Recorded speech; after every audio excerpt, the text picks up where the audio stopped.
नमस्कार साथियों, मैं प्रशांत सारवान एक बार फिर से स्वागत करता हूं आपका ज्योतिष ज्ञान चैनल पर।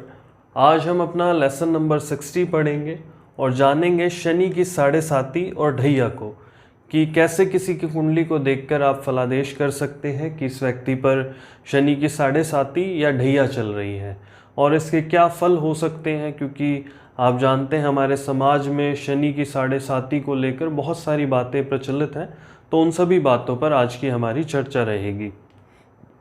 वीडियो को मैं स्टार्ट करूं, क्लास को मैं स्टार्ट करूं, उससे पहले आप लोगों से रिक्वेस्ट करूंगा चैनल को सब्सक्राइब कर ले, बेल आइकन पर क्लिक कर ले, ताकि भविष्य में हमारी जितनी भी वीडियोस आएंगी उनकी नोटिफिकेशन आपको मिलती रहे, आसानी से आप हमारी वीडियोस को देख सके व ज्योतिष सीख सकें।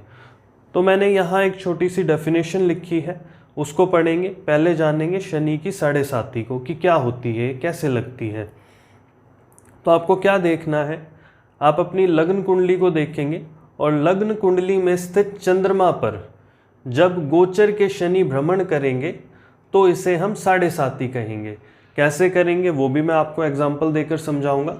यहाँ पर हमें लग्न कुंडली में चंद्रमा को देखना है और गोचर के शनि को देखना है, लग्न के शनि को नहीं देखना, वो गलती आप मत करना।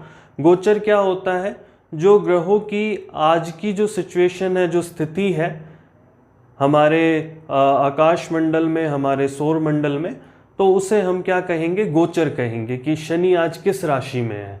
शनि एक राशि में लगभग 2.5 साल तक रहते हैं, जैसे मंगल एक राशि में लगभग 45 दिनों तक रहते हैं।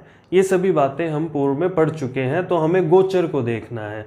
तो लग्न कुंडली में स्थित चंद्रमा पर जब शनि गोचर के शनि भ्रमण करेंगे तो इसे हम साढ़े साती कहेंगे। सरल शब्दों में आप इसे ऐसे समझ सकते हैं कि चंद्रमा से 12वें में यदि गोचर के शनि होंगे तो हम उसे साढ़े साती कहेंगे। आगे बात करते हैं शनि की ढैया की। शनि की ढैया 2 होती हैं, एक कंटक शनि होते हैं, एक अष्टक शनि होते हैं, अष्टम शनि भी कह देते हैं इसको। तो इसमें क्या है, आप देखेंगे लग्न कुंडली में स्थित चंद्रमा से जब गोचर के शनि चौथे भाव में हो, मान लीजिए आपकी मेष लगन की कुंडली है और लग्न में ही चंद्रमा विराजमान है और वहां से आप चौथा भाव गिनेंगे। यदि कर्क राशि में शनि गोचर कर रहे हैं तो आप समझे कि उस व्यक्ति पर कंटक शनि की ढैया चल रही है। ऐसे ही अष्टम शनि है, अष्टक शनि है। लग्न कुंडली में स्थित चंद्रमा से जब गोचर के शनि 8वें भाव में हो, जैसे चौथे भाव में थे वैसे 8वें भाव में हमें गोचर के शनि को देखना है, तो उसे हम अष्टक शनि कहेंगे या फिर अष्टम शनि की ढैया कहेंगे। तो ये तो होती है शनि की ढैया और साढ़े साती कि कैसे लगती है। आपको थोड़ा सा मैं एग्जाम्पल देकर समझाता हूँ, फिर हम इसके फलों की भी बात करेंगे कि किस प्रकार के फल हमें शनि की साढ़े साती या ढैया देखकर कहने चाहिए। यदि आपको कोई कुंडली दिखाने आ रहा है तो उस व्यक्ति को आप क्या फलादेश करेंगे, तो इन सभी बातों पर अभी हम चर्चा करेंगे। मैं एक काल्पनिक कुंडली का निर्माण करता हूँ, फिर हम आगे बात करते हैं। आइए आगे बढ़ते हैं और एक एग्जाम्पल के माध्यम से हम इसे समझेंगे कि कैसे शनि की साढ़े साती को और ढैया को आप देखेंगे। पहले हम शनि की साढ़े साती पर बात करते हैं। मान लीजिए जो शनि का गोचर है वो अभी मकर राशि पर हो रहा है और ये जो गोचर के शनि हैं ये लग्न के नहीं हैं, तो आप इसे गोचर का ही समझें। और लग्न कुंडली के चंद्रमा से शनि का गोचर यदि 12वें हो रहा हो तो हम कहेंगे कि उस व्यक्ति पर शनि की साढ़े साती शुरू हो गई।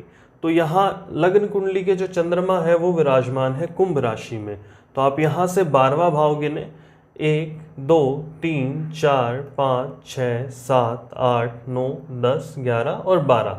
तो अभी मकर राशि पे शनि गोचर कर रहे हैं, तो हम कह सकते हैं कि जी कुंभ राशि वालों पर शनि की साढ़े साती चल रही है।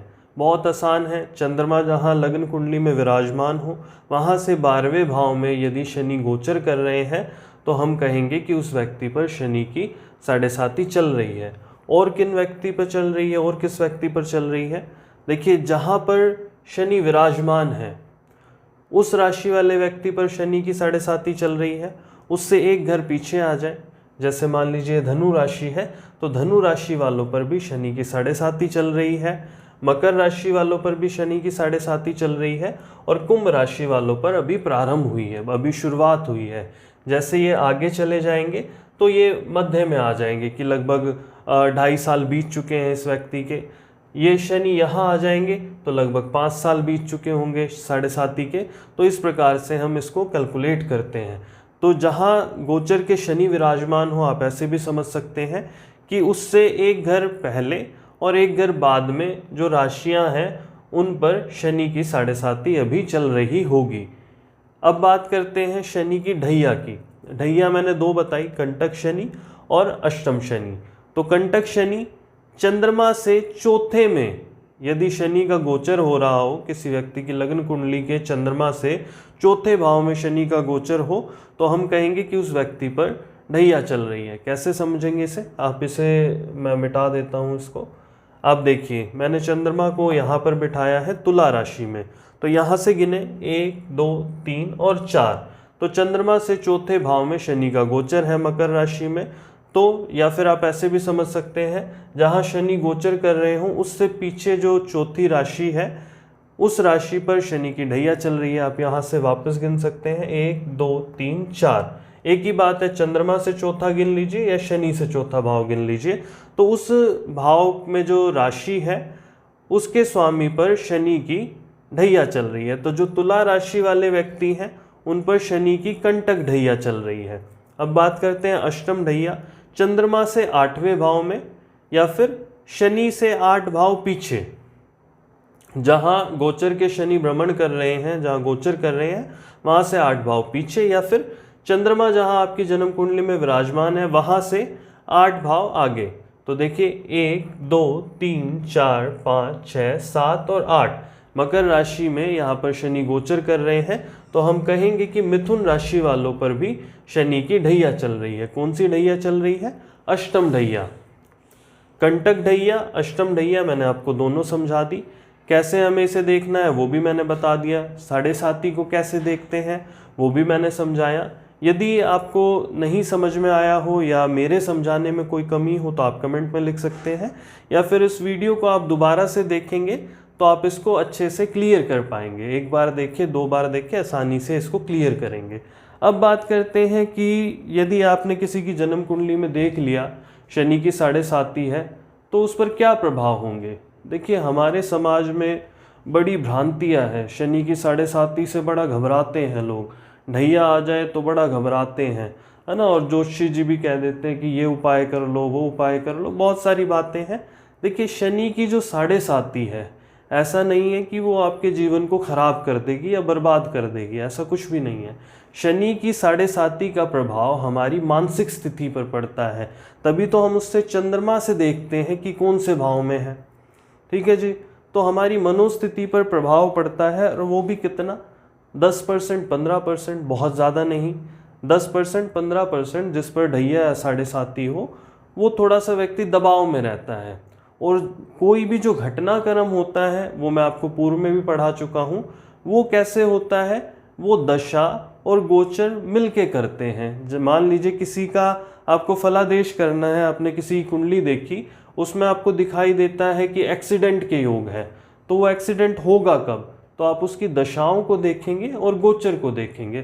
तो दशा व गोचर मिलकर ही किसी घटनाक्रम के घटने का निर्धारण करते हैं। तो केवल ऐसा नहीं है कि शनि की साढ़े साती आ जाए या ढैया आ जाए तो जीवन खराब ही हो जाएगा, बर्बाद ही हो जाएगा, ऐसा बिल्कुल भी नहीं है। तो इन बातों से आप बचें और दूसरों को भी जागरूक करें। आप ज्योतिषी बन जाएंगे जब आप ज्योतिष को अच्छे से सीख जाएंगे। आप किसी व्यक्ति की कुंडली देखेंगे तो आप उसको सही फलादेश कर सकेंगे। आप डराएं ना किसी को कि साढ़े साती लग गई जी, ढैया लग गई, अब तो ये हो जाएगा। आप खुद सोच के देखिए, शनि किसी व्यक्ति के जीवन में लगभग 40 साल तक रहता है। दशाओं में लगा लो, अंतर दशाओं में लगा लो, चाहे साढ़े साती या ढैया को देख लो, लगभग मैंने कहा। तो क्या व्यक्ति का जीवन खराब हो जाएगा? वो कभी उभर नहीं पाएगा? नहीं, ऐसा नहीं होगा, है ना। उसकी पहले जन्म कुंडली को हम देखेंगे कि क्या स्थिति है ग्रहों की, फिर दशाओं को देखेंगे। मान लीजिए मेरी बड़ी शुभ दशा चल रही है और मेरे पे साढ़े साती लग जाती है, तो कितना इफेक्ट होगा उसका? क्या बुरा होगा मेरा? कुछ भी नहीं।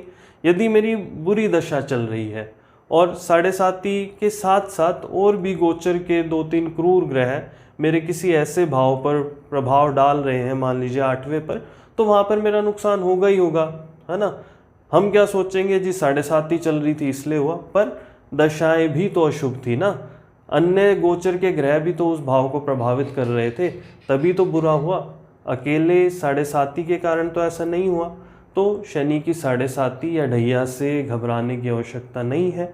ये हमारी मनोस्थिति पर प्रभाव डालती है, ऐसा नहीं है कि प्रभाव नहीं है, प्रभाव है, जब भी ज्योतिष में इसकी चर्चा भी है। प्रभाव नहीं होता तो चर्चा नहीं होती।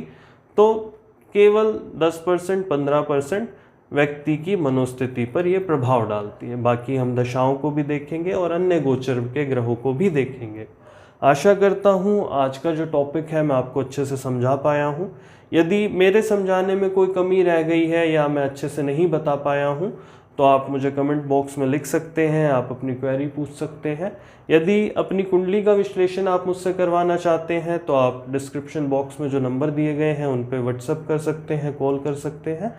आप हमारे चैनल को सब्सक्राइब कर लें, वीडियो को लाइक किया करें, शेयर करें, सब्सक्राइब करें। धन्यवाद।